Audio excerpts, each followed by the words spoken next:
City update ન્યૂઝમાં આપનું સ્વાગત છે। અમલસાડી ગામની સીમામાં આવેલ ભારતમાલા એક્સપ્રેસવે નંબર 04 પરથી પલસાણા પોલીસે મોટી કાર્યવાહી કરી છે।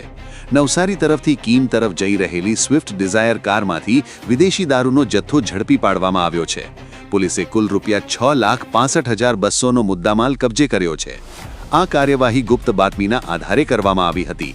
ઘટનામાં એક આરોપીને વોન્ટેડ જાહેર કરી પલસાણા પોલીસે પ્રોહિબિશન એક્ટ હેઠળ ગુનો નોંધી આગળની તપાસ હાથ ધરી છે।